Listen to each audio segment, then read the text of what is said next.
Hello everybody and welcome back.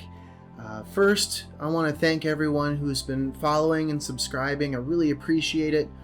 Getting this YouTube channel off the ground has been a little bit of an uphill battle, but it's really fun. I love doing these videos. If you follow me over on Instagram, you know how much I love to draw, and I draw all the time, so why not record it?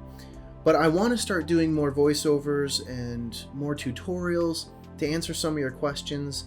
I do get a lot of questions, especially on Instagram, and I think this is a great way to answer some of that and talk a little bit more about what I'm doing and what I'm using.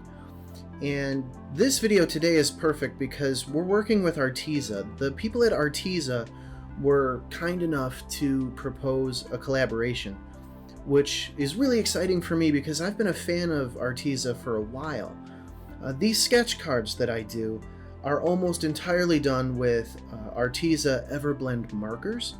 I bought the 60-piece set and I absolutely love them. I do have a few Copics that I mix in occasionally, but for the most part I'm relying on those Arteza Everblend markers. They're alcohol-based markers and I absolutely love them. But today we're going to be talking about their watercolor paint and a couple other things they sent me. We're going to do an ink and wash illustration. Now, I'm drawing this picture on the Arteza watercolor paper. It is 140-pound cold press, and it's great. We'll talk more about that toward the end here. But I'm going to sketch this in with just a ordinary mechanical pencil. I will ink it with a Uniball Deluxe Micro, and those pens are great. They're easy to come by. They're pretty cheap. You can buy them by the box on Amazon.com, I know, but I've even found them in Walmart before. And it's nice waterproof ink, which is important for ink and wash illustration, obviously. And as you can see here, we're drawing a dinosaur tugging on a tire swing. You know, I love drawing dinosaurs in kind of a modern country setting. In fact, I've been teasing my Instagram followers all summer long. I'm so sorry. Teasing you guys with the promise of a book, an art book of just this dinosaur farm art, and I promise it's still coming together. It really is. It's a longer process than I was expecting, but it's going well. Here's the final drawing that we're going to start coloring in. Now I'm going to start looking into this set of watercolor paints. They sent me a 60-piece set, and it's autumn here in Michigan. The colors are changing, so I'm kind of inspired to do a more autumn theme on this painting, and we've got plenty of colors to choose from. In fact, that's one thing I will say. For me, when it comes to paint, especially with watercolor, a 60-piece set feels a bit overkill. There's definitely convenience in having all of these colors, but for me, especially where I'm at with watercolor, I still feel like I'm a beginner, maybe starting to get into the intermediate phase of my watercolor career. I don't know. I prefer a more limited palette, and learning how to mix my own colors is important to me. In fact, as this picture goes on, when I start doing the greens, just kind of instinctively, I did start mixing them myself. Even though there are a bunch of beautiful shades of green available in this set, I just kind of by habit started mixing my own with the yellows and the blues and the browns that were already on my palette here. But the results were good. I have to say, I really love this paint. I did struggle with it in the beginning. I know this is presented in time-lapse, which time-lapse covers a multitude of sins, trust me. But I did struggle with it in the beginning because immediately I could tell that this paint does not really behave the way I'm used to.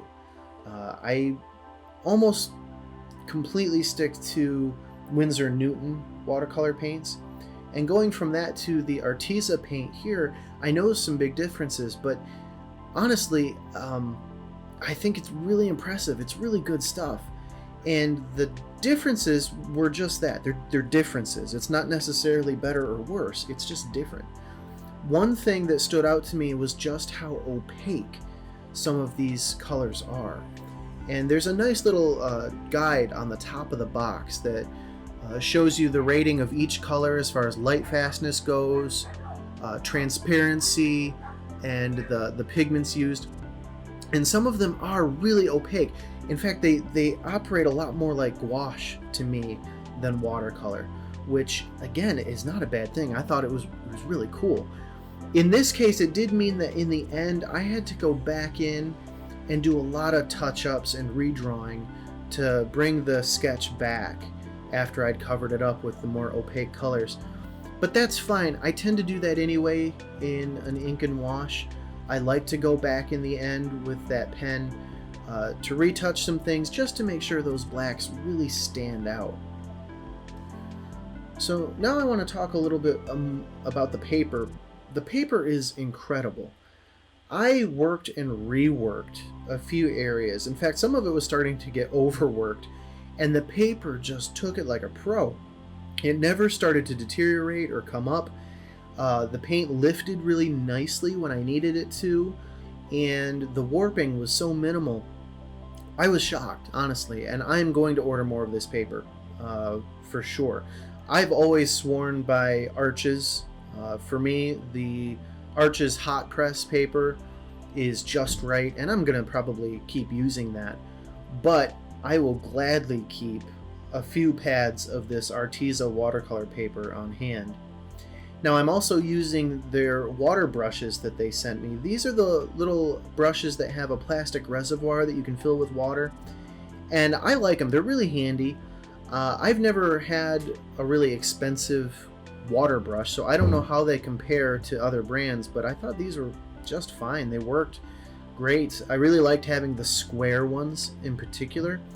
I did find that the plastic is pretty tough. I really had to squeeze it to get the water flowing, but once I did, they seemed to stay wet. The bristles really drew on the water from the reservoir easily as I went along, and I'm gonna stick them in my travel kit for sure, because they're just convenient to have around. So I hope I don't sound too easy to please, but honestly, I was genuinely impressed with all of these products, especially for the price point.